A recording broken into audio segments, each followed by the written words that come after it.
वासुदेवाय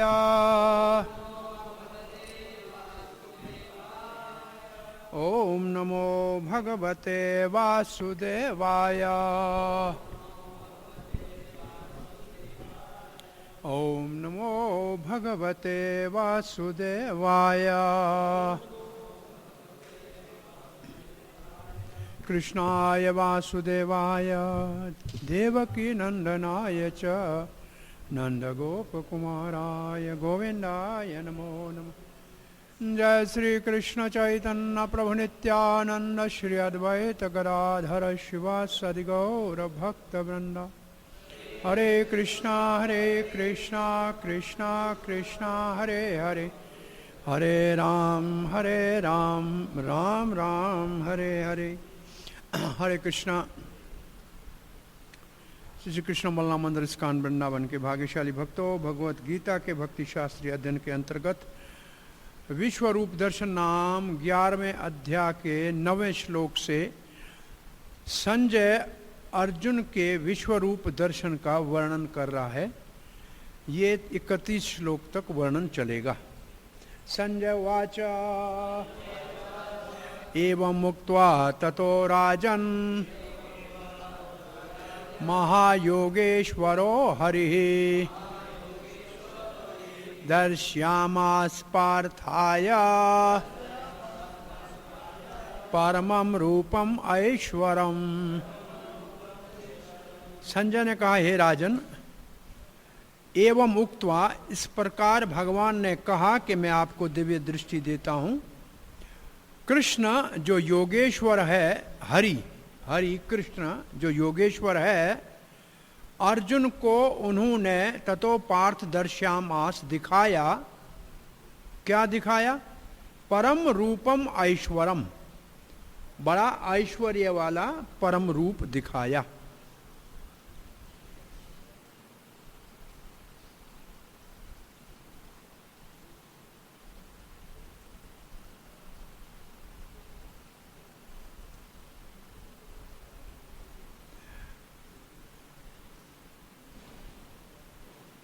ये 6 जो श्लोक है 9 से 14 तक, ये 9 से 14 तक जो ये 6 श्लोक है, इसमें संजय जो अर्जुन कह रहा है कृष्ण को, उसको वर्णन कर रहे हैं।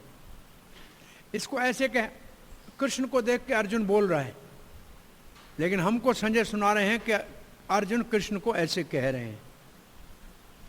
ततः अर्जुन को दिव्य दृष्टि देने के उपरांत, हे महाराज धृतराष्ट्र, क्योंकि संबोधन संजय किसको कर रहे हैं?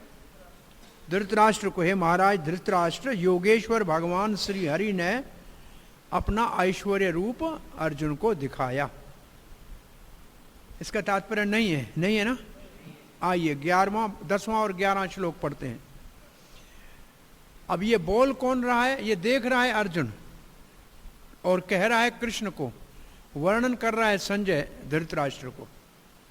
अनेक वक्त्र नयनम अनेक अद्भुत दर्शनम अनेक दिव्याभरणम दिव्यानेको द्योत आयुधम दिव्यमाल्याम्बरधरम दिव्यगन्धानुलेपनम सर्वाश्चर्यमयं देवम अनंतम विश्वतो मुखम। 2 शब्द बार बार आया, एक अनेक आया है, एक दिव्य आया है। तो अनेक पहले है अनेक वक्त्र, वक्त्र कहते हैं मुख को, और नैन कहते हैं आंखों को। अनेक मुख देखे और अनेक आंखें देखी, अनेक अद्भुत दर्शनम, और ये सब दर्शन अनेक थे और अद्भुत थे। और फिर है अनेक दिव्य आभरणम, आभरण कहते हैं जो दिव्य आभरण, आभरण कहते हैं जो जो जो जेवर पहनते हैं, जो आभूषण पहनते हैं, वो सारे दिव्य थे और अनेक थे। अनेक दिव्य आभरणम दिव्या ने अनेक उद्य आयुधम, और ऐसे हाथों में ऊपर उठाए उठाए, उद्य ऊपर उठाए उठे अनेक आयुध थे। आयुध का मतलब हथियार। तो दो शब्द होते हैं, एक अस्त्र एक शस्त्र। अस्त्र होता है मंत्र से उत्पन्न होने वाला, जैसे ब्रह्मास्त्र है, ब्रह्मास्त्र है, और धनुष शस्त्र है। शस्त्र होता है हथियार जो दिखता है, अस्त्र मंत्र से उच्चारण होता है, वो अस्त्र जैसे ब्रह्मास्त्र, अग्नेय अस्त्र। हाँ, तो ये अस्त्र है और शस्त्र अलग है। अस्त्र शस्त्र दो शब्द हैं। तो आधुनिक संसार को अस्त्र का वर्ण पता नहीं है, सिर्फ शस्त्र के ऊपर ही झगड़ा चल रहा है। तो ये आयुध का मतलब शस्त्र जो हाथ में उठाए हैं। दिव्य माल्याम बरधरम, दिव्य माला भगवान ने धारण की हुई थी। दिव्य गंधानुलेपनम, बहुत सुंदर दिव्य चंदन उग्रू आरी भगवान को लेपन था ललाट के ऊपर अन्य जगहों पे। सर्वाश्चर्यम वयम देवम अनंतम विश्वतो मुखम, चारों ओर 10 दिशाओं में उनके मुख थे, और ये सर्व आश्चर्यमयम देवम, ये आश्चर्यमय था देव। हाँ,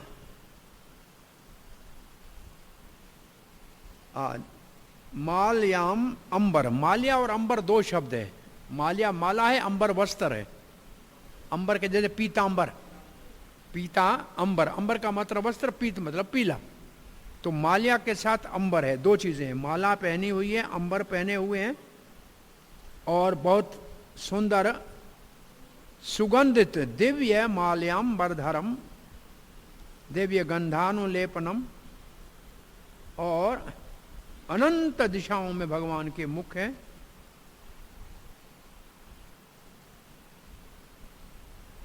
यहां केवल मुख और आंखों का वर्णन है, आगे वाले श्लोक में आएगा। अनेक भुजाएं भी हैं और अनेक भगवान के सभी अनेक सहस्र बाहो भव विश्व मूर्ते अर्जुन कहेगा। तो यहां अनेक कहने से उनके आंखें, उनके भुजाएं, इन सब का वर्णन है, उनकी गिनती नहीं की जाती। और इसके बाद है श्रुति में लिखा है, श्रुति में क्या लिखा है? श्रुति ने लिखा है विश्वतश्चक्षो उतः विश्वतः उम्मुख विश्वतो मुखः, उनकी आंखें सर्वत्र है, उसके मुख सर्वत्र है, ये श्रुति कहती है श्वेताश्वर उपनिषद में। तो ऐसे अनेक अद्भुत दर्शन किए अर्जुन ने। श्रील प्रभुपाद जी लिखते हैं इन दो श्लोकों में बार बार जो है एक तो शब्द आया है अनेक। हाँ, तो अनेक भगवान के हाथ हैं, मुख हैं, जांघें हैं, अर्जुन ने ये सब देखा है।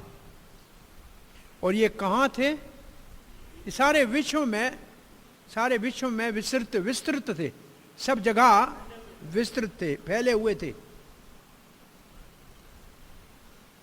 परंतु भगवान की कृपा से अर्जुन उसको एक जगह बैठे हुए देख सकता था। और ये कैसे संभव था? प्रभुपाद जी क्या लिखते हैं? भगवान की अचिंत्य शक्ति से। उसके लिए दूसरा शब्द हमने कौन सा पहले सीखा है? योग ऐश्वरम। क्योंकि आगे कहा है भगवान योगेश्वर ने दिखाया, तो योगेश्वर भगवान ने अपनी अचिंत्य शक्ति के द्वारा अर्जुन को ये सब दर्शन कराया। 12वां श्लोक। दिव्य सूर्य सहस्रस्य भवेद युगपत उत्थिता यदि भासदृशी सा स्यात् भासस्तस्य महात्मनः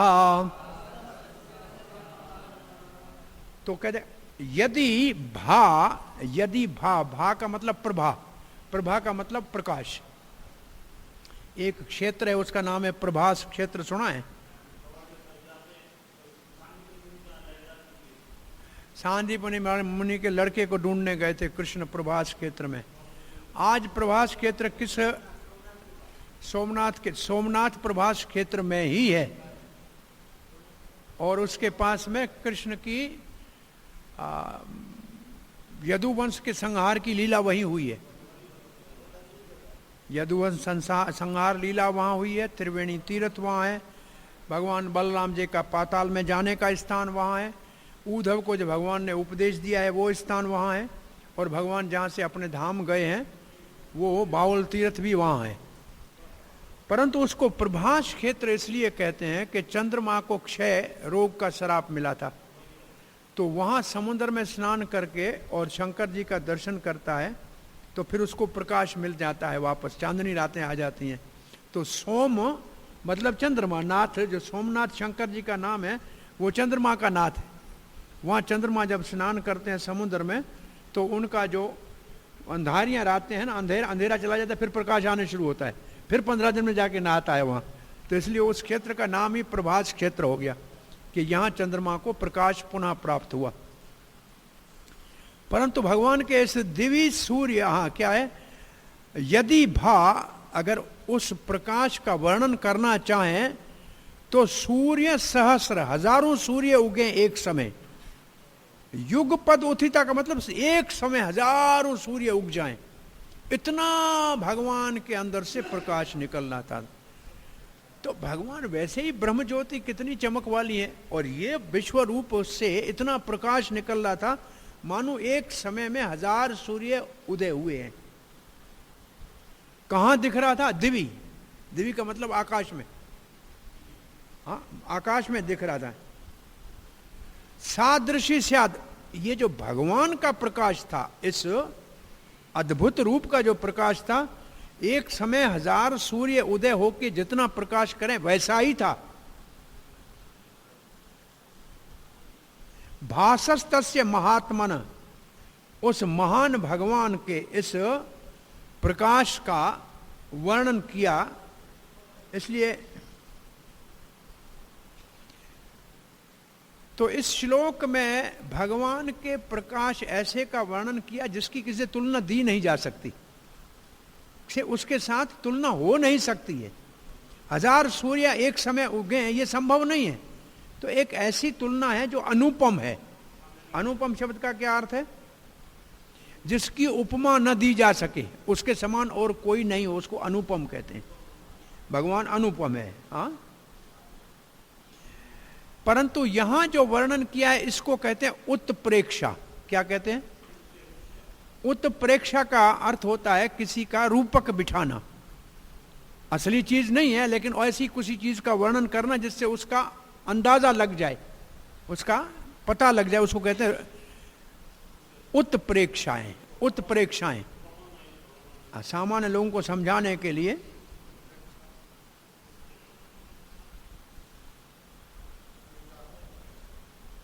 अब श्रील प्रभुपाद लिखते हैं, अर्जुन ने क्या देखा? अवर्णनीय है, जिसका वर्णन किया नहीं जा सकता है।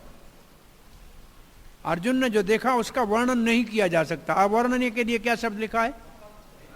अकथ्य अवर्णनीय एक ही बात है, जिसका वर्णन न हो सके। परंतु संजय उसका एक उसका रूपक बिठा रहे हैं। जिस रूपक के लिए हमने कौन सा शब्द बताया अभी आपको? उत्प्रेक्षा। उत्प्रेक्षा को रूपक भी कहते हैं। तो रूपक बिठा रहे हैं धृतराष्ट्र को समझाने के लिए। ये तो भैंस के आगे बेन बजाना है, वो पहले देख एक धृतराष्ट्र को आंखें नहीं, फिर उसको कहे 1000 सूर्य, उसको एक का ही पता नहीं बेचारे को। उसको समझा रहे हैं कि हे महाराज प्रज्ञा चक्षु, आप 1000 सूर्य के समान। वो कहते हैं एक का कितना होता है क्या पता मुझे। तो ये ऐसा रूपक उसके लिए बिठा रहा है। इसलिए तुलना किससे दे रहे हैं? एक समय में 1000 सूर्य उदय हो, जितना प्रकाश हो उतना प्रकाश उस भगवान के अद्भुत दिव्य विश्व रूप से निकल रहा था। 13वां श्लोक। तत्रैकस्थम एकस्थम जगत कृत्स्नम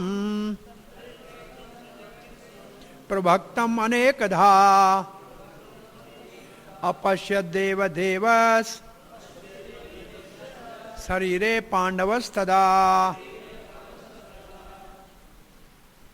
उसी युद्ध भूमि में, तत्र, तत्र का मतलब कुरुक्षेत्र के रणभूमि के मध्य, कहा देव देवस्य शरीरे, भगवान श्री कृष्ण के शरीर में, देव देवस्य शरीर, जो देवताओं के द्वारा भी पूजनीय भगवान है, उसके शरीर में पांडवा तदा अपश्यद, अर्जुन ने देखा। क्या देखा? जगत कृत्स्नम, पूरे जगत के सारे भाग देखे एक जगह पे, एक स्तंभ। बोला एक जैसा दिखा? नहीं, ऐसे जैसे जगत घूम रहा है, जैसे गोला धरती का घूमे ना, तो ऐसे घूम रहा है। अनेक दृष्टियों से देखा, अनेकधा प्रभक्तम, जगत एक देखा अनेक दृष्टि से, क्योंकि चल ही रहा था वो। तो अनेक प्रभक्तम,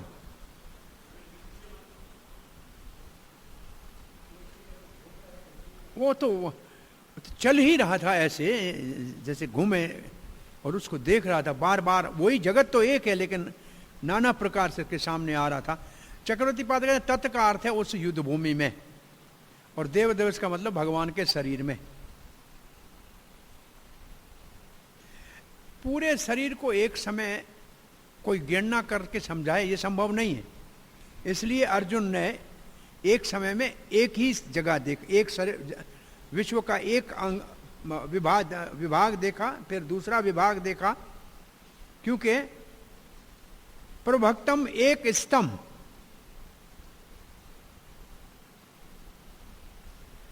इसका अर्थ यह है कि कुछ चीजें मानो कि भगवान के चरणों में थी, कुछ जांघों में थी, को ऐसे। तो अर्जुन जैसे देखता गया, वहां अलग अलग अलग चीजें पूरे संसार की दिखाई देने लगी। और ये भी देखा कुछ चीजें पृथ्वी की बनी हुई थी, कुछ सोने की बनी हुई थी, कुछ हीरे माणिक मोतियों की बनी हुई थी। और कितना बड़ा था? बोला 50 करोड़ योजन। नहीं नहीं नहीं, बोलते नहीं नहीं 100 करोड़ योजन, नहीं नहीं नहीं नहीं, 1000 करोड़ योजन, कोई अंत नहीं था, इतना भगवान का विस्तार फैला हुआ था। क्या हुआ उसके बाद? बलदेव विद्याभूषण कहते हैं उसी युद्ध भूमि में कृष्ण के शरीर में, और कृष्ण के शरीर में हजारों सरों वाले दिव्य रूप को अर्जुन ने देखा, और उसमें पूरा ब्रह्मांड समाया हुआ था।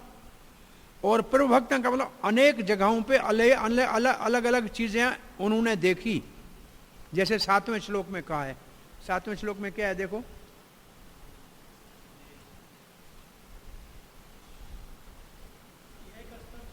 हाँ, एक स्तंभ जगत कृष्णम,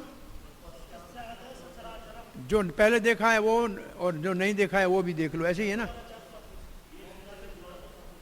हाँ, तो ये उसका वर्णन है। और ये जगत किसका बना हुआ था? बोला कहीं पृथ्वी थी, कहीं स्वर्ण था, कहीं प्रभुपाद, ये बलदेव विद्याभूषण भी यही लिखते हैं, कहीं छोटा था, कहीं बहुत मध्यम का था, बहुत बड़ा था, कहीं। प्रभुपाद जी लिखते हैं तत्र का अर्थ है, तत्र बड़ा महत्वपूर्ण है। इसका अर्थ क्या है कि अर्जुन और कृष्ण दोनों एक ही रथ के ऊपर बैठे थे, और वहां बैठा बैठा अर्जुन कृष्ण के ही अंदर सारा विश्व देख रहा था। इसका अर्थ है कि कृष्ण तो उस प्रकाश में गुम हो गया, अब सिर्फ वो ही देख रहा था। अगर कृष्ण को देखता होता तो भयभीत नहीं होता, तो कृष्ण तो हो गए अदृश्य और विश्व रूप हो गया प्रकट। कृष्ण अगर वहां होते तो अर्जुन को भय नहीं लगता। तो वहां रथ के ऊपर बैठे बैठे कृष्ण के शरीर में ये सब देख रहे हैं। और वो कहते दूसरे युद्ध भूमि में कोई भी नहीं देख सकता, क्योंकि अर्जुन को ही भगवान ने दिव्य दृष्टि दी थी, बाकी नहीं देख सकते थे। और दिव्य दृष्टि नहीं दी थी किसी को भी, किसी ने नहीं देखा। ऊपर वाले ऋषि देख रहे थे, वो आएगा देवलोक ऋषि लोग देखें, क्योंकि ये दिव्य रूप है ही देवताओं का रूप। अब लिखा है, देखो प्रभुपाद जी ने क्या लिखा है, अर्जुन भगवान श्री कृष्ण के ही शरीर में हजारों लोक देख रहे थे। और हम वैदिक साहित्य से सुनते हैं कि अनंत कोटि ब्रह्मांड है, कुछ पृथ्वी के बने हैं, कुछ सोने के हैं, कुछ हीरे मोतियों के बने हैं, कुछ महान बड़े हैं, कुछ छोटे हैं, कुछ मध्यम जो है आकार के हैं। वो रथ के ऊपर बैठा हुआ अर्जुन ये सब कुछ देख रहा था, लेकिन लोग समझ नहीं रहे थे कि अर्जुन और कृष्ण में क्या बात हो रही है। 14 श्लोक। ततस्स विस्मयाविष्टो हर्ष रोमा धनंजय प्रमय शीर्षा देवम कृतांजलेर अभाषत। तत् उसके उपरांत अर्जुन को पहला कौन सा रस अर्जुन में प्रकट हुआ? विस्मय। क्या लिखा है देखो, विस्मय, आश्चर्य, इसको कहते हैं विस्मय रस। रस कितने हैं भक्ति रसामृत सिंधु में पढ़े हैं?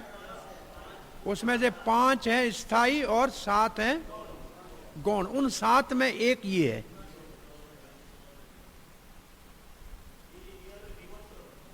नहीं, विभर्त नहीं, अभी आश्चर्य है, आश्चर्य।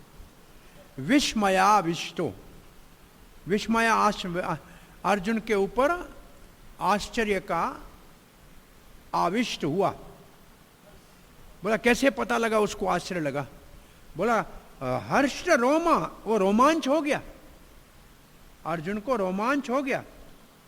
सह धनंजय, धनंजय को, और धनंजय प्रणाम करने लगे। प्रणम्य शीर्षा देवम, भगवान को प्रणाम करने लगे सर से, दोनों हाथ जोड़ के प्रार्थना करते। कृता अंजलि, अंजलि हाथ जोड़ने को कहते, कृता अंजलि अभाषत, प्रार्थना करने लगे। तो यहां तक जो अर्जुन ने देखा उसका वर्णन संजय कर रहा है। तो कभी कभी ऐसा प्रश्न आता है, संजय ने जो विश्व रूप का वर्णन किया, तो ये है 6 से 14 तक।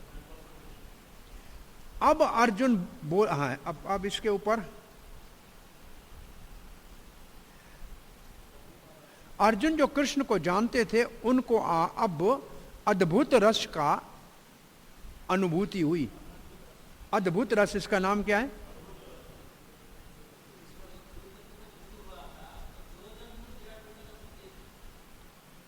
क्या बोला, क्या बोला, क्या क्या प्रश्न क्या है?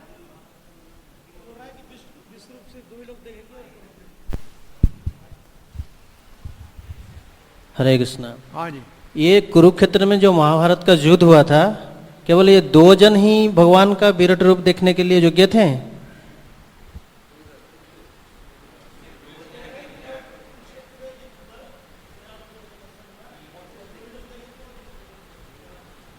एक अर्जुन ने देखा और किसी ने नहीं देखा, बाकी देवताओं ने देखा, ऋषियों ने देखा, लेकिन उस युद्ध भूमि में खड़े हुए किसी ने नहीं देखा।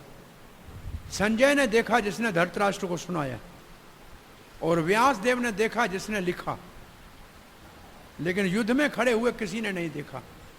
और हम देख रहे हैं, प्रभुपाद ने लिखा है, आपको बता रहे हैं। महाभारत में भीष्म पर्व में पितामह भीष्म ने अर्जुन कृष्ण को स्वयं प्रणाम करके कहते हैं, आपका विराट रूप दर्शन करके सब भयभीत हो गए। वो कैसे पता था पितामह भीष्म को? वो जो पांडवों की सभा में भगवान श्री कृष्ण जब शांति दूत बन के गए थे, तो विश्वरूप जो दिखाया था वो उन सब ने देखा था। उसको द्रोण ने देखा, भीष्म ने देखा, और उसको भी सबने नहीं देखा। उधर कृपा आचार्य, इन 3-4 ने वो देखा था, ये नहीं। ये देखते इसमें काल रूप देखते कि सारे का चूर्ण बन रहे हैं, तो हथियार छोड़ के पहले ही घर चले गए होते। ये उनको दिखाया नहीं, ये नहीं दिखाया। नहीं, भीष्म पितामह तो मालूम था क्या होने वाला है, वो महाजन है, भगवान जितना उनको जन्माते हैं उतना जान लेता है, परंतु ये देखा नहीं। अब पहला कौन सा अर्जुन विश्वरूप देखने से, श्री कृष्ण के विश्वरूप देखने से अर्जुन में कौन से रस उत्पन्न हुए? तो पहला कौन सा? अद्भुत रस, आश्चर्य या अद्भुत रस। वो प्रणाम हाथ जोड़ के सर से पहले ये पहला रस याद कीजिएगा।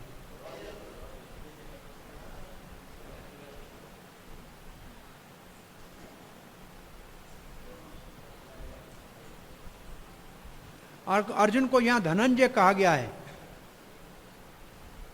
इसका मतलब आश्चर्य तो उसने देखा, धन बहुत देखा, इसका मतलब दुनिया में वैभव देखा था, परंतु कृष्ण को देख के अति आश्चर्यचकित हो गया और भगवान को हाथ जोड़ के प्रार्थना करने लगा और धरती के ऊपर सर झुका दिया और हाथ जोड़ के क्या कह रहा है?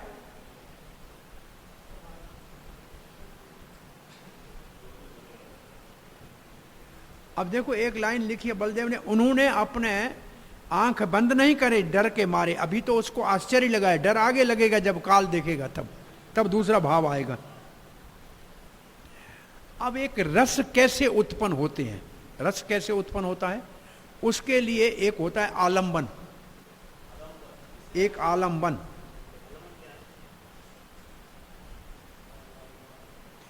जिसके कारण एक आलंबन होता है, दूसरा शब्द होता है उसके लिए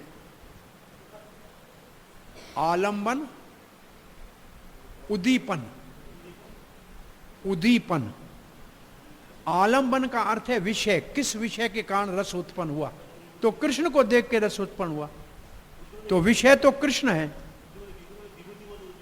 हाँ,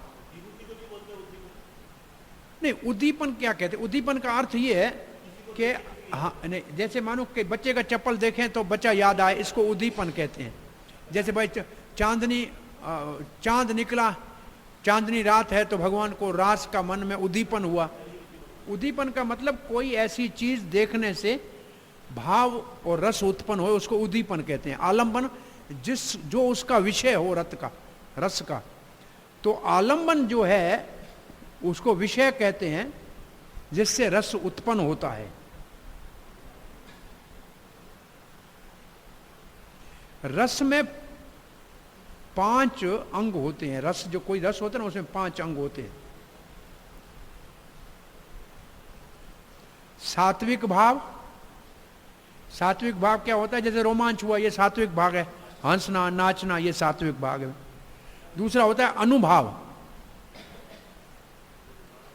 ये अनुभाव, संचारी भाव, विभाव और स्थायी भाव।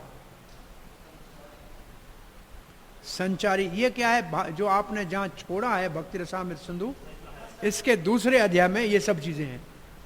उन 20वें अध्याय से ये शुरू होगा। तो 5 चीजें, रस के लिए 5 चीजें चाहिए। रस के लिए सात्विक भाव चाहिए, अनुभाव चाहिए, संचारी भाव चाहिए, विभाव चाहिए, स्थायी भाव चाहिए। अनुभाव, कोई चीज पहले, जैसे ये जो है ये विभाव है, स्थायी भाव विभाव। इसको विभव का अर्थ है जो पहले जागे। उसमें एक है आलंबन और दूसरा है उद्दीपन। जो विभव है उसके 2 अंग हैं, आलंबन और उद्दीपन। आलंबन का मतलब किसको देख के हुआ, और उद्दीपन का मतलब क्या देख के हुआ। जैसे यशोदा मैया को देखकर भाई कृष्ण को दूध पीने की इच्छा हो, तो ये माता को देखा, वो उसके लिए क्या हुआ? उद्दीपन। और माता जो स्वयं है उसका आलंबन है, उसका जाके दूध पिएगा। तो ये क्या रस की परिभाषाएं हैं। तो यहां क्योंकि रस उत्पन्न हुआ है, तो इसमें अर्जुन बार बार कृष्ण को देख रहा है आश्चर्य से, यह है उद्दीपन। इससे रस जागृत हुआ। रस कैसे जागृत हुआ? उद्दीपन से। उद्दीपन क्या है? आश्चर्य। जो भगवान में ऐसे अद्भुत, अपने मित्र के अंदर इतना बड़ा नाना प्रकार का जो वैभव देखा, विभूतियां देखी, तो वो उद्दीपन का काम किया। और अब हाथ जोड़ के जो प्रणाम कर रहा है, इसको अनुभाव कहते हैं। अनुभाव का मतलब अब क्या? उद्दीपन हुआ, आश्चर्य रस हुआ, तो फिर अनुभव हुआ प्रणाम करना। और जो उसके रोमांच हुआ, ये सात्विक भाव है। जो रोमांच हुआ, ये सात्विक भाव है। और मन में, उसके मन में जो विचार आए, बड़ा आनंद हुआ। अरे मेरे मित्र में इतना बड़ा मेरे मित्र का महिमा है, ऐसा मेरा मित्र है, ऐसा मेरा फ्रेंड है, ये आनंद का उदय हुआ। और दृढ़ संकल्प हुआ, अरे ये ऐसा मित्र मेरे को मिला है, ये है संचारी भाव, ये मन में उत्पन्न हुआ है। ये चारों जब मिलते हैं तो स्थायी भाव होता है, वो है इसमें विस्मय। कौन सा? अद्भुत या विस्मय।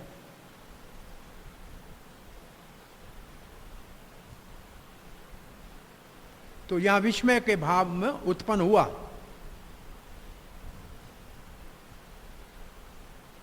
और ये पांचों मिलकर अद्भुत रस बना। तो ये अद्भुत रस कैसे बना, इसका आपको आज थोड़ा सा जानकारी दी। क्या अद्भुत रस कैसे बना? आलिंबन, उद्दीपन, आलंबन, आश्चर्य देखा, रोमांच हुआ, ये सात्विक भाव हुआ, फिर मन में आनंद हुआ।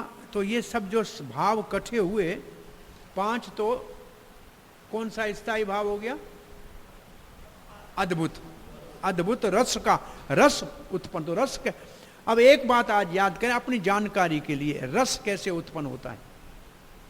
पांच प्रकार के भाव, उसमें विभाव जो पहला है, उसमें पहले उद्दीपन होना चाहिए, आलंबन होना चाहिए, विभव होगा, विभव से अनुभव होगा, विभव हो गया तो अनुभव हुआ।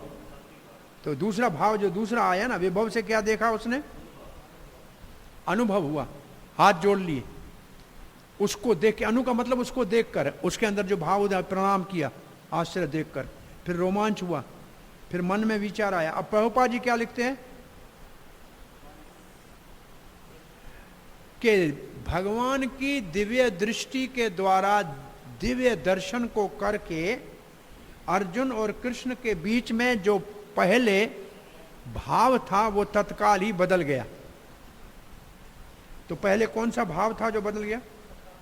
सखा भाव था, वो बदल गया।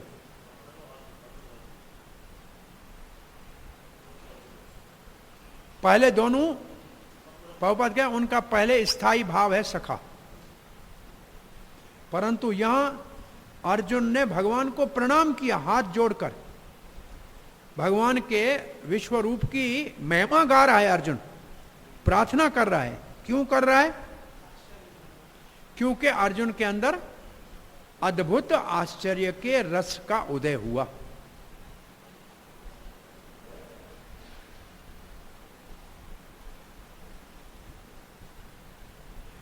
अब महान भक्त कृष्ण को क्या देखता है? सारे रसों और संबंधों का समूह है। इसके लिए कौन सा शब्द आपने पढ़ा था भक्ति रसामृत सिंधु में? अखिल रस मूर्ति, अखिल रसामृत मूर्ति। अब 12 रस हैं शास्त्रों में, प्रभुपाद जी लिखते हैं, वो सारे के सारे श्री कृष्ण में सदा ही 12 ही रस श्री कृष्ण में परिपूर्ण है।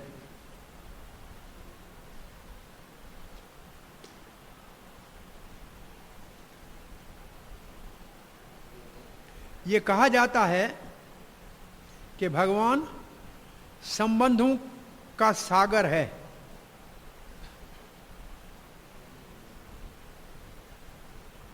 अब किस किस के बीच में संबंध होते हैं? प्रभुपाद 3 संबंध लिखे हैं। देखो, जीव जीव के बीच में, और देवताओं के बीच में, और भगवान और भक्त के बीच में, ये सारे संबंध जो होते हैं इसमें रस उत्पन्न होता है। यहां अर्जुन कृष्ण के संबंध कौन से प्रभावित हुए हैं? आश्चर्य, अद्भुत। अर्जुन बहुत गंभीर है, परंतु रोमांच हो गया और प्रणाम करने लगा हाथ जोड़कर। भयभीत नहीं हुआ है, परंतु कृष्ण के अद्भुत रस से अभिभूत हुआ।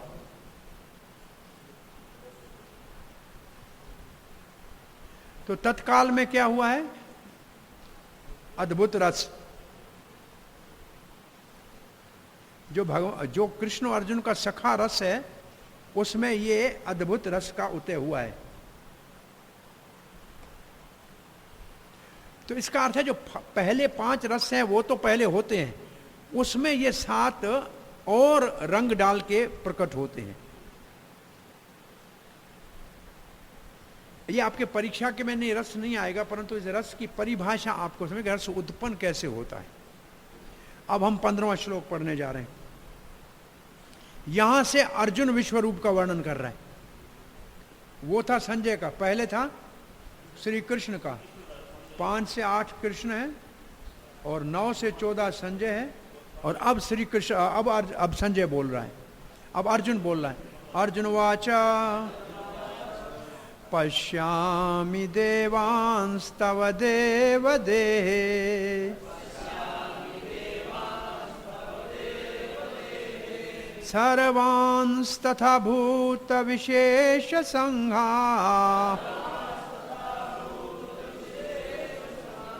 ब्रह्माणमीशं कमलासनस्थम्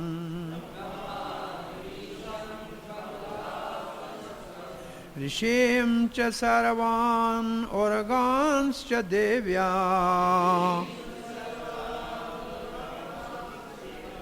अर्जुन कहने लगे, आपके शरीर में देव देव देहे, आपके शरीर में देव देव देह, मैं देख रहा हूं देवता, सारे देवता मैं देख रहा हूं। पश्यामी देवांश, सारे देवता देख रहा हूं।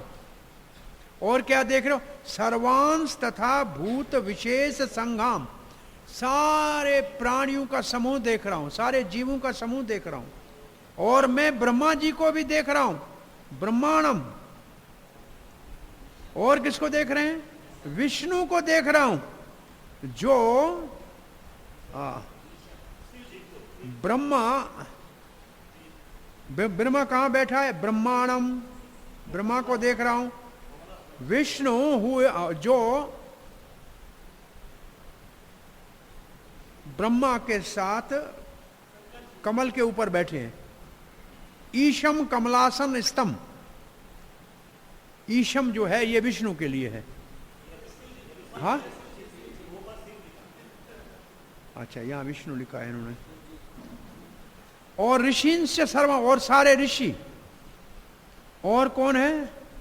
Shining snacks उर्गान्श्च दिव्यान। हाँ, दिव्य, उर्गान का मतलब सांप, दिव्यान का मतलब दिव्य, जो चमक रहे हैं। तो ईश का अर्थ कमल के, कमलासन, कमलासन, कमल के ऊपर तो है ब्रह्मा जी। ईशम। अर्जुन ने क्या कहा? यह 7 श्लोकों में वर्णन आएगा। अर्जुन का यह वर्णन 7 श्लोकों में चलेगा।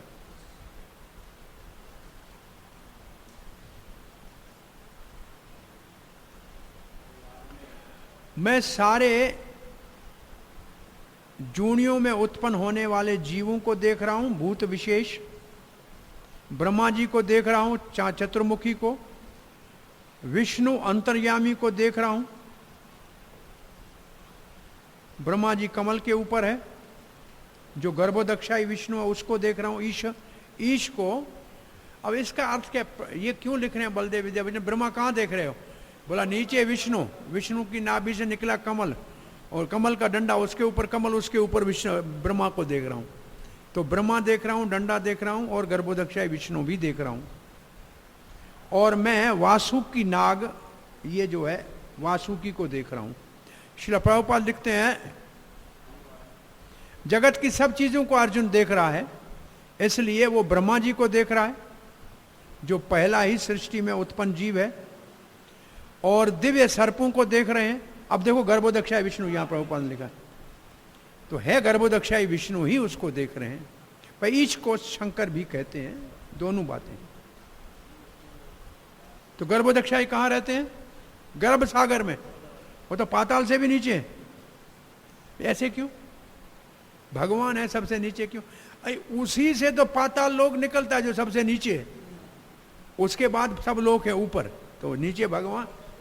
तो भगवान की नाभि, इसको आप नाभि को नभ कहते हैं। आकाश जितनी बड़ी है, इतनी बड़ी है कि वहां से जो कमल का डंडा है ये पूरा ब्रह्मांड है, पूरा ब्रह्मांड है। नीचे पाताल लोक है, वो उसका पहला मंजिल है, और 14 मंजिल की इमारत है पूरा ये दुनिया, पूरी दुनिया। तो कमल कितना होगा?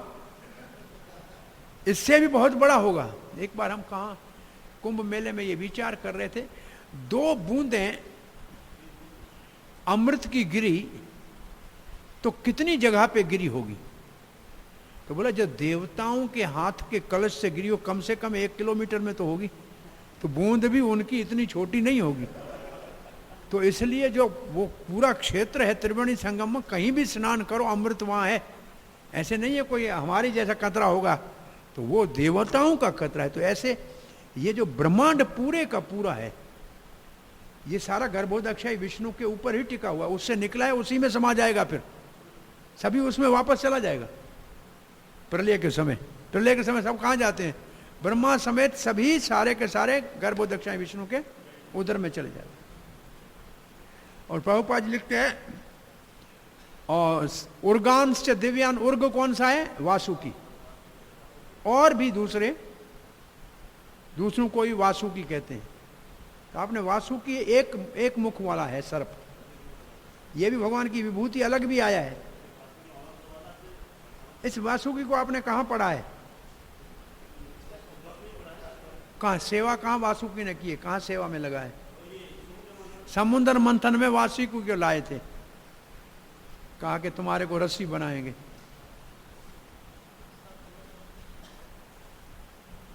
तो नीचे गर्भाध्यक्षाय विष्णु दिख रहे हैं, और ऊपर कमल के ऊपर ब्रह्मा जी दिख रहे हैं, और बीच में सारे ब्रह्मांड दिख रहा है पूरा।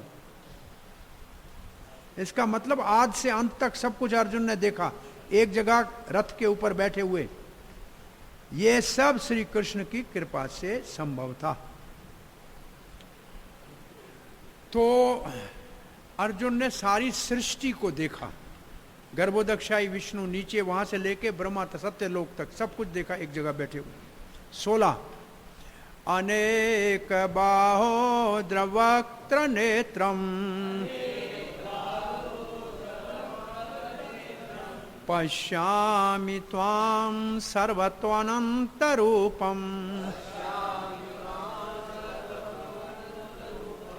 नानन्तं न मध्यं न पुनस्त्वादिं पश्यामि विश्वेश्वर विश्वरूपः।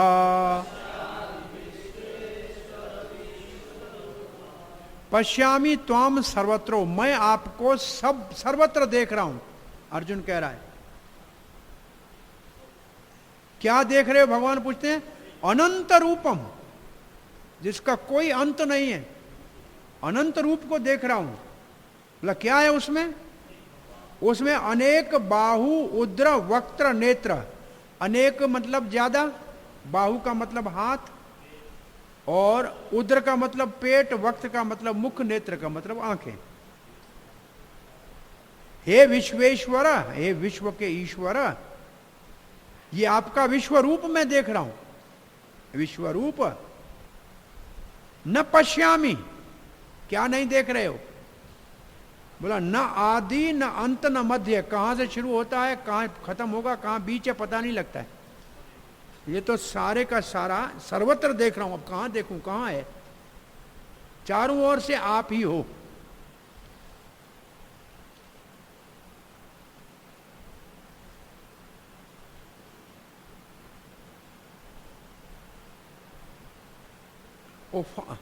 हे विश्वेश्वर, विश्वेश्वर किसको संबोधन है? बलदेव विद्याभूषण के ये है महाविष्णु को संबोधन, जो सृष्टि का करता है, पहला पुरुष अवतार है ना, उसको संबोधन है, ऐसे बलदेव विद्याभूषण कहते हैं।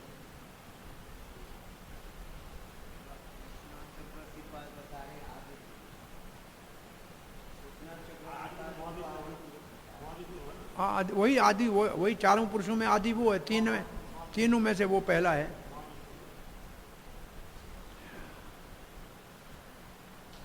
प्रभुपाद जी क्या लिख रहे हैं? कृष्ण परम पुरुष भगवान है और अनंत है,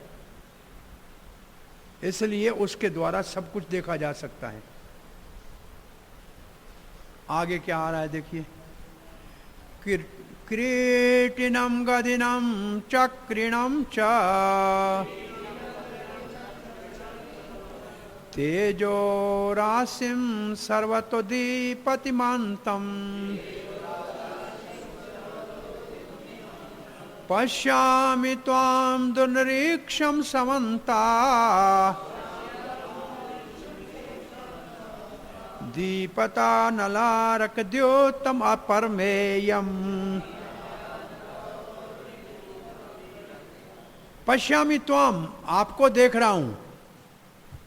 क्या देख रहे हो मुझे? क्रीडिनम गदिनम चक्रिणम च, आपके सर के ऊपर सुंदर क्रीट है। क्रीट किसको कहते हैं? मुकुट को क्रीट। अर्जुन का एक नाम है क्रीटी, पढ़ा है कहीं? क्रीटी नाम का, क्रीटी गदी है, भगवत गीता में क्रीटी नाम है।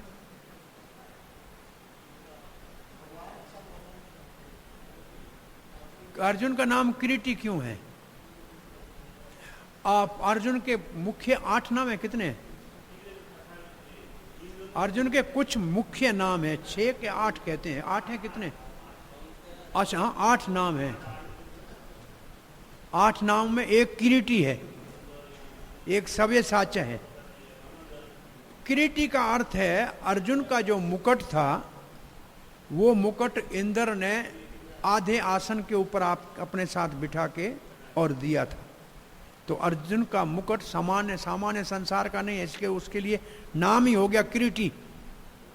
और सव्यसाची का क्या अर्थ है? दोनों हाथों से बाण चला सकता है। सब लोग तो एक हाथ से, वो दोनों से, यहां से भी यहां, दोनों से चला सकता है। एक शब्द और अर्जुन का नाम है फाल्गुनी। तो फाल्गुन नक्षत्र में जन्म हुआ है कि फाल्गुनी उसका नाम है। गुड़ाकेश, कुछ नाम है जो अर्जुन के रोज लेने से बड़ा ये कि नए में लोग कुछ नाम लेते हैं। कुछ मुख्य 8 नाम अर्जुन के कौन से हैं? भगवत गीता में सबसे प्रसिद्ध नाम अर्जुन का कौन सा, सबसे ज्यादा बार जो लिया गया है? पार्थ। और दूसरा नंबर पे कौन थे?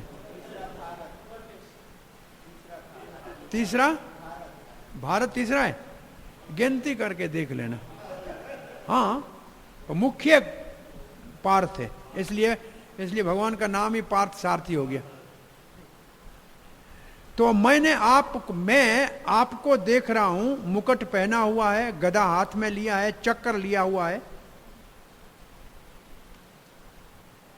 तेजो राशिम सर्वतो दीपंतम, और आपके स्वरूप से चारों ओर से प्रकाश निकल रहा है। कितना प्रकाश है? माने भगवान कहे, बोला दुर्निरीक्षम, देख नहीं सकता हूं, देखने में बहुत मुश्किल है, इतना आंखें बंद हो जाती है, इतना चमक रहा है। और अपरमेयम द्यूतम, द्यूतम का मतलब जो इसका चमक है ना, उसकी नाप नहीं की जाती। अपरमेयम का मतलब जिसका कोई नाप दंड नहीं की जा सकती, कितना किलोमीटर ऐसा क्या नहीं कह सकते हैं। कहां है? समन्तात, सर्वत्र है। कैसा है? दीपत अनल अर्क। अब देखो 3 शब्द है, दीपत, अनल कहते हैं आग को, और अर्क करते हैं सूर्य को। सूर्य और आग के समान ये प्रज्वलित है, ज्वाला प्रज्वलित है, ताप प्रज्वलित है। अब अर्जुन दूसरे दृष्टि से उसी रूप का वर्णन कर रहा है। पहले चक्र आदि का किया ना, अब कहते हैं आपको देखना ही मुश्किल है।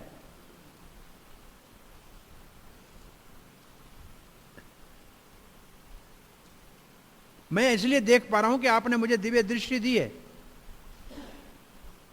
क्योंकि ये चारों ओर आग की तरह, ज्वाला की तरह, जैसे आग की लपटें हैं, ऐसे लपटें भड़क रही हैं। क्या करूं इसको, इसका नाप करना कहां तक है पता नहीं लगता है। प्रभुपाद ने तात्पर्य नहीं लिखा है। त्वम अक्षरम परमं वेदित्वम त्वमस्य विश्वस्य परम निधानम त्वमव्यशाश्वतधरं गोप्ता सनातनस्त्वं पुरुषो मतो मे। मतो में, मेरा मत ये है, अर्जुन अपना मत दे रहा है। आप क्या हैं? आपको त्वम अक्षरम परमम वेदित्वम, आपको परम ब्रह्म करके जाना जाता है। और त्वम अस्य विश्वस्य परम निधानम, इस विश्व के आप परम आश्रय हो। त्वम अव्ययः, आप अविनाशी हो। आप शास्ता हो, शास्ता को मतलब रक्षक हो।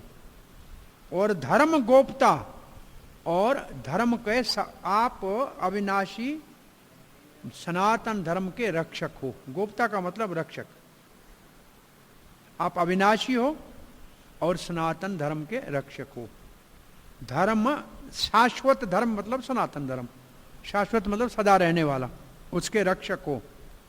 और सनातनस्त्वम पुरुषो मतो में, मैं जानता हूं कि आप सनातन पुरुष हो, ये मेरा मत है।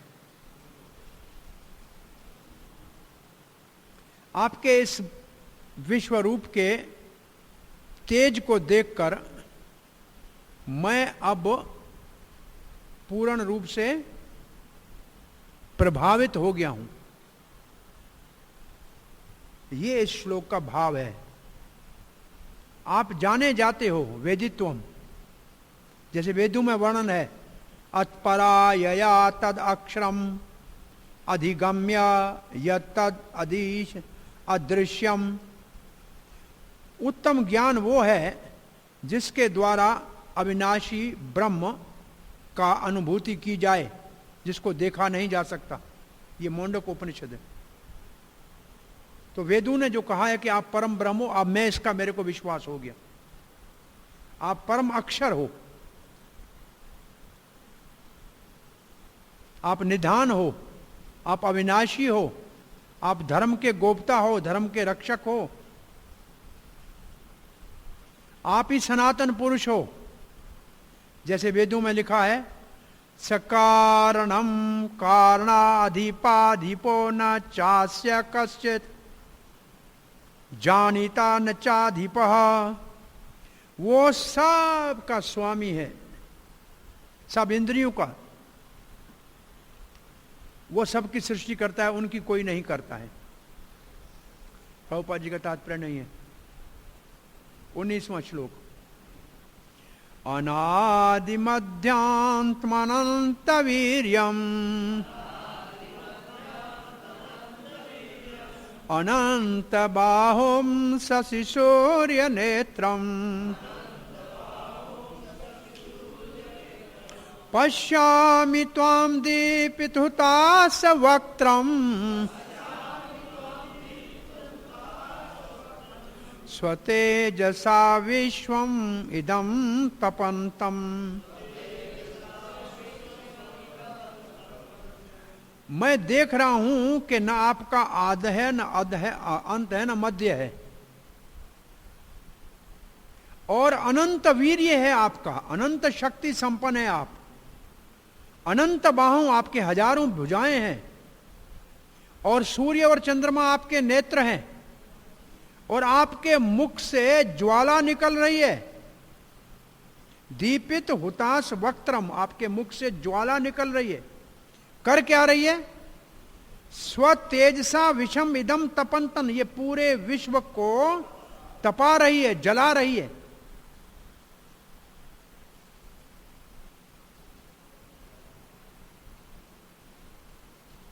आप अनंत शक्ति वाले हैं। कौन सी शक्ति? बोला 6 शक्तियां जो भगवान की है। वीर्य, यश, श्री, ज्ञान, वैराग्य, ऐश्वर्य। और भी 6 शक्तियों का नाम है। ज्ञान शक्ति, वैराग्य, ऐश्वर्य, वीर्य, तप, तेज।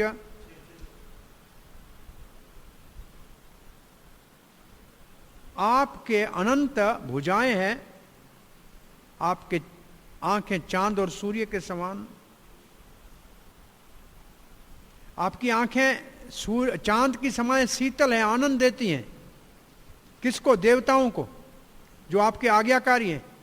और आपकी आंखें सूर्य के समान असुरों को तपाती हैं और जलाती हैं। ये दोनों का अर्थ किया है बलदेव जी ने, विद्याभूषण ने। और आपका मुख ज्वाला उगल रहा है। कैसी ज्वाला? बोला जैसी प्रलय के समय निकलती है, वो ज्वाला निकल रही है जो प्रलय के समय निकलती है। ये बार बार अर्जुन इतना आश्चर्य में है कि कुछ शब्द बार बार कह रहा है। तो ये उक्ति जो है, पुनरुक्ति, कोई ये आश्चर्य का सूचक है। ये कहा जाता है प्रसादे विस्मय हर्षे द्वि त्रि उक्तम न दूष्यति। जब किसी के ऊपर कृपा हो और आनंद में मगन हो तो एक ही बात को 2-4 बार कहे, कोई बात नहीं। जैसे रसगुल्ला देख के बार बार कहे दे दो दे दो दे दो, 3 बार कहे, अरे वाह क्योंकि खाने में अच्छा लग रहा है, नहीं भाई दे दो दे दो दे दो, तो ये बुरा नहीं है। प्रभुपाद जी लिखते हैं भगवान के 6 जो 6 गुण लिखा है। ये कौन से शब्द की परिभाषा है? अनंत वीर्यम। अनंत वीर्यम की परिभाषा क्या है? भगवान 6 गुण संपन्न है। और फिर इस श्लोक में बहुत सी चीजें हैं जो पहले भी कही गई हैं, तो ये आवर्ती हो रही है। तो आवर्ती ये अद्भुत रस का अभिव्यक्ति है। ये आवर्ती अद्भुत रस की अभिव्यक्ति है, इसलिए इसको दोष नहीं माना जाता। अब 20वां श्लोक पढ़ते हैं। देव्याव पृथ्व्योरिदमनंत हि व्याप्तं तव्येकेन दिशश्च सर्वाः दृष्ट्वाद्भुतं रूपम् उग्रं तवेदम् लोकत्रयं प्रविथतं महात्मन्।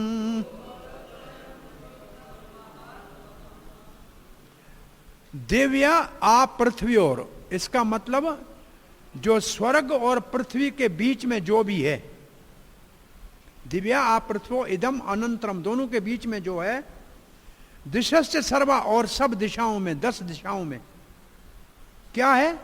आप ही केवल समाये हुए हैं। व्याप्तम त्वया एकेन, आप एक ही समाये हुए हैं और कोई नहीं है। और ये कैसा रूप है? दृष्टवम अद्भुतम रूपम उग्रम तवेदम। 2 रूप, एक तो अद्भुत भी है और उग्र भी है। अद्भुत और उग्र दोनों रूप है। अब अद्भुत तो रस हो गया, अब उग्र के वजह से भयभीत होगा अर्जुन। और तीनों लोक भयभीत हो रहे हैं। लोकत्रयम प्रविथतम, हे महात्मन, हे महान भगवान। तो मेरे ख्याल में 9 श्लोक वो पूरे हो गए जो अर्जुन वर्णन कर रहा था। और अब यहां आप थोड़ा लिख लो, क्योंकि ये आपके प्रश्न है परीक्षा का। अब 10 श्लोकों में भगवान काल रूप का वर्णन कर रहे हैं, तो ये उनमें से एक श्लोक है। यहां से शुरू हो रहा है। इन 10 श्लोकों में भगवान अपने काल रूप का वर्णन कर रहे हैं। In 10 verses lord shows his form as a time. 10 श्लोकों में भगवान काल रूप का वर्णन कर रहे हैं। और बोला क्यों दिखा रहे हैं भगवान? क्योंकि अब अर्जुन इस रूप को देखने के लिए योग्य हो गया। अभी तक विश्व रूप देखा, अब योग्य हो गया। ये कौन सा रूप दिखाया? हमने कल बताया था आपको। पहले भगवान कौन सा रूप दिखाएंगे? एक शब्द बोला था, एक शब्द बोला था खास देवी, एक शब्द बोला था जो वेदों में है, उस रूप की स्तुति होती है। पुरुष सुक्त, पुरुष सुक्तम में जो भगवान का रूप है उसको दिखाऊंगा। जब अर्जुन योग्य हो जाएगा तब काल रूप दिखाऊंगा। तो ये आइए पुरुष सुक्त में जो भगवान के रूप का वर्णन है वो दिखाया। अब काल रूप दिखा रहे हैं जब योग्यता आ गई, तो यहां से काल रूप शुरू होगा। और पुरुष सुक्त, सुक्त किसको कहते हैं? हमने कल बताया था आपको। क्या? मंत्रों के समूह को सुकत कहते हैं। सुक्त मंत्रों का समूह, और सूक्तों का समूह हो उसको क्या कहते हैं? संहिता। संहिता, और संहिता एक वेदों का अंग है, और 3 और वेदों के अंग है। ये आपने ईशोपनिषद ने पढ़ाया था किसी ने? पहले दिन कुछ पढ़ाना चाहिए। आरण्य, ब्राह्मण और उपनिषद और संहिता। और ये ईशोपनिषद कौन से वेद का अंग है? ईशोपनिषद कौन से वेद का है?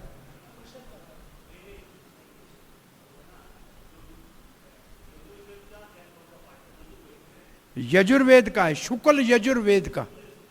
शुक्ल यजुर्वेद के अंतिम 40वें अध्यायों में 40वां अध्याय शुक्ल यजुर्वेद।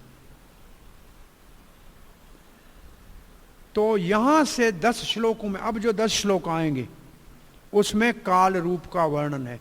क्योंकि इसमें आया ना कि सभी दिशाओं को आपके मुख से निकलने वाली अग्नि तीनों लोगों को तपा रही है, ये काल रूप है। तो इससे पहले कहां से बोला? 14 से लेके बोला था। कहां से बोला था? 9 से 14। अब हम कहां हैं? 20 में हैं संजय। और 14 से 15 से 20 तक अर्जुन ने भगवान को विश्व रूप का वर्णन करिए प्रार्थना किया, अद्भुत रूप का दर्शन किया। अब काल रूप शुरू हो रहा है 20वें श्लोक से।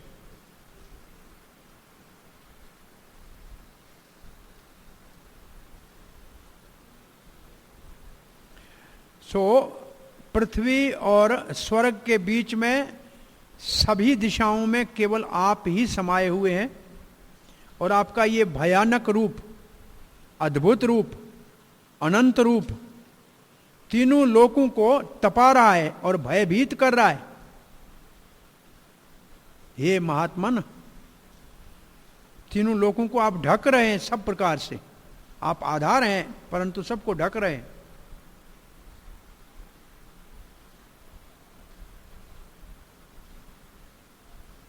अब कहते हैं ऐसा समझना चाहिए कि इस युद्ध को देखने के लिए देवता, असुर, गंधर्व, किन्नर, ये जो ऊपर के लोग हैं उसमें से कोई तो है सहयोगी, ये तो कोई तो पांडवों को चाहते हैं, और कोई तो मध्यस्थ हैं, और कोई जो है और है, वो सब आ गए हैं इस रूप को देखने के लिए। केवल अर्जुन को दिव्य दृष्टि नहीं दी गई थी, not only Arjun was given such light, they also have. और किसके पास थी? देवताओं के पास, किन्नरों के पास, इन सब के पास दिव्य दृष्टि थी। अगर केवल अर्जुन ने, एकमात्र अर्जुन ने यदि ये रूप देखा होता तो कोई कह सकता है कि अर्जुन सो गया था और स्वप्न में देखा है। कहीं गाड़ी चलाता हुआ ही आदमी सो जाता है, ये तो चलाने वाला दूसरा पीछे बैठा तो सोता ही है। तो कहीं अर्जुन सो गया हो और उसने स्वप्न देखा हो, तो इसलिए भगवान ने कहा और सब लोग भी देख लें, उनको भी दिव्य दृष्टि दी, ताकि आप सब लोग देख लो कि लोग इसको ऐसे न कहे कि काल्पनिक रूप है।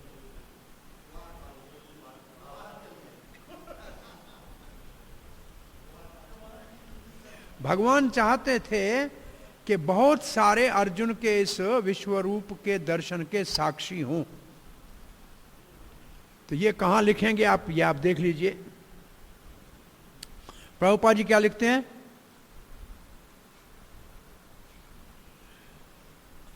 दिव्य आप पृथ्वी हो, स्वर्ग और पृथ्वी के बीच में और तीनों लोकों में। ये बहुत महत्वपूर्ण शब्द है। इसका मतलब केवल अर्जुन ने नहीं भगवान का विश्व रूप देखा, परंतु ऊपर के लोकों वालों ने भी देखा, देवलोक वालों ने भी देखा। इसका अर्थ है कि अर्जुन ने जो देखा ये कोई स्वप्न नहीं था। जिनके ऊपर भगवान ने कृपा की, दिव्य दृष्टि दी, उन्होंने इस युद्ध भूमि में भगवान के विश्व रूप को देखा। अब 21वां श्लोक पढ़ते हैं और फिर कल के लिए रखते हैं। फिर हमारे पास 10 श्लोक, ये अध्याय भी पूरे हो। हम सोचते हैं कैसे भी नेक्स्ट वीक में हम 12वें अध्याय को पूरा कर लें, तो फिर आप तैयारी करो एग्जाम की आराम से बैठकर जन्माष्टमी तक। क्यों, जन्माष्टमी कब है? 30 अगस्त को है, तो उससे पहले भी खत्म हो सकता है पेपर ने। जन्माष्टमी के बाद फिर नई राजा नया प्रजा जो भी होगा देखेंगे। नई राजा प्रजा का मतलब जो पढ़ाने वाला दूसरा आएगा। जो भी होगा जब भगवान जो योग हो, लेकिन तब तक ये पूरा कर लें, आपको टाइम दें, तैयारी करें आप। काल रूप का 21वां श्लोक पढ़ते हैं। अमी त्वाम सुर संघ विशन्ति केचिद भीता प्राञ्जल्य गृह्णन्ति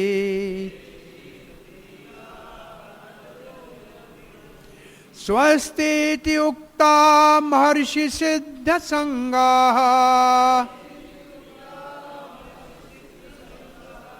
स्तुवन्ति त्वां स्तुतिभिः पुष्कलाभिः।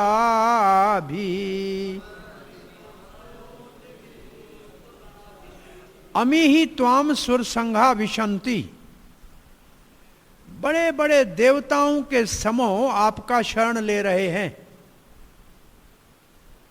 और कुछ भय के मारे हाथ जोड़ के आपकी प्रार्थना कर रहे हैं। केचिद भीता प्रांजलियो गृह्णन्ति, हाथ जोड़ के आपकी गुड़गड़ा रहे हैं, आपको प्रार्थना कर रहे हैं भय के कारण।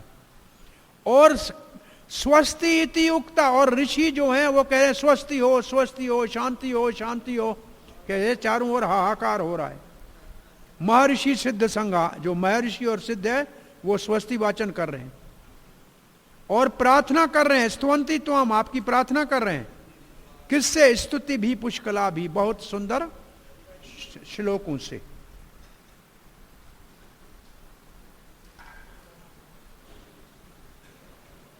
आपका शरण ले रहे हैं देवता, और उन देवताओं में कुछ भयभीत हैं बेचारे, दूर खड़े होके हाथ जोड़ के कह रहे हैं हमारी रक्षा करो भगवान, हे नाथ हमारी रक्षा करो। ऐसे भी कुछ है। और बड़े बड़े सिद्ध और ऋषि जो हैं वो भय को देखकर सबको शांति के लिए शांति पाठ कर रहे हैं। क्या कर रहे हैं? स्वस्ति अस्तो विश्वस्य, ऐसे कह रहे हैं।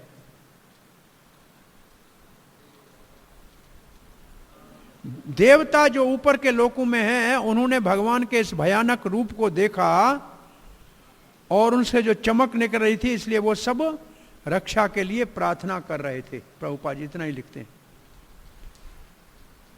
अब क्या और दिख रहा है? ये पहले जो था वो दोबारा आ गया।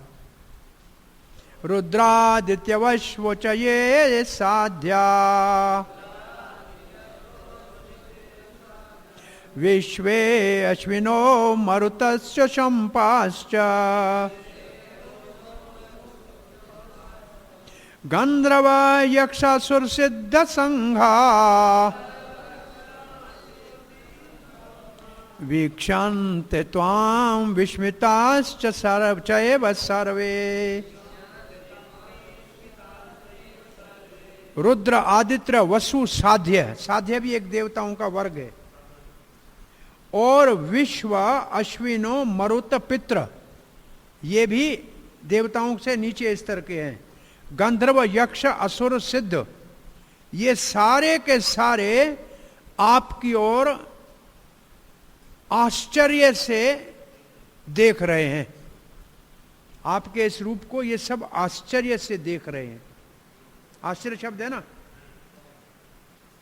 सर्वे त्वाम विस्मिता वीक्षमे, वीक्षन्ते, इसका तात्पर्य ही नहीं है। तो 23 श्लोक कल से करेंगे, ठीक है। अब कोई आपका प्रश्न जिज्ञासा है क्या?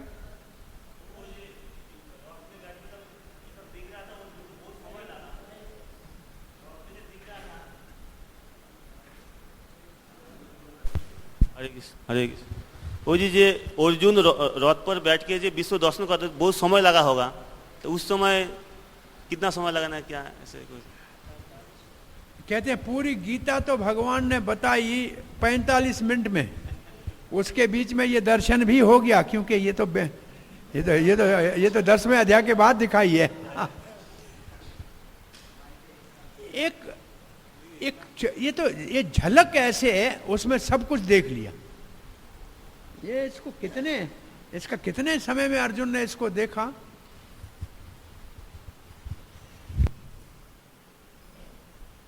देखिए ये रूप, पहले तो ये दिव्य रूप है, और देवताओं का एक क्षण होता है, हमारे 6 महीने हो जाते हैं। एक दिन उनका हमारे 6 महीने हैं। तो देवताओं के समझ लो कि 10 मिनट में देखा होगा। हाँ, 10 मिनट तो देवताओं के 5 मिनट भी नहीं है, क्योंकि दिव्य रूप था। तो हमारे वहां कितना समय बीता होगा कुछ कहा नहीं जा सकता। और 1 सेकंड में हो सकता है, कोई बड़ी बात नहीं। इस रूप को अर्जुन देखता रहे तब तक तो वो मर ही चुके थे सारे। हरे कृष्ण। तो हाँ जी, क्या प्रश्न है? जैसे बोले कि चंद्रमा क्षय हो जाता है श्राप से, हाँ जी, तो कहाँ स्नान करते हैं चंद्रमा? समुद्र में? समुद्र में स्नान करते हैं जाके। इसी के लिए ये यदुवंशी जब कहते हैं, उद्धव कह रहा है कि समुद्र में जब चंद्रमा स्नान करता है ना, तो दूसरी मछलियां समझती हैं ये भी हम जैसी कोई मछली चमक रही है। ऐसे हम श्री कृष्ण को समझ रहे थे कि हम जैसा कोई यदुवंशी है। आज वो जब चला गया है तब हमको लगता है कि हम उसको समझ नहीं सके। ये उद्धव कह रहा है। वो उदाहरण उस चंद्रमा का दे रहा है जो उसी प्रभास क्षेत्र में जब नहाता था तो दूसरी मछलियां समझती थी एक हमारी जैसी मछली है। वो ये नहीं समझती कि ये चंद्रमा है। एक है ना श्लोक ऐसा, याद है भागवत में, वो इसी का उदाहरण है। चलो 11वां अध्याय। अभी तो खैर इसके बाद थोड़ा सिद्धांत श्लोक हैं। ये काल रूप हो जाएगा, फिर अर्जुन की प्रार्थना मुख्य है, और फिर भक्ति वाला अर्जुन की प्रार्थना है, भगवान का चतुर्भुज रूप, फिर अंतिम भाग में टाइम लगेगा। अभी 4 क्लासें तो होंगी कम से कम। अब कितना हुआ है? 23 हुआ है ना, अभी तो 40 है ना। कल करें या परसों करें? एक तो करनी है। कल करो परसों करो, आपकी मर्जी। कल बरसात होगी तो नहीं करें, नहीं तो परसों करेंगे। होगा तो नहीं करेंगे, परसों करेंगे। इसमें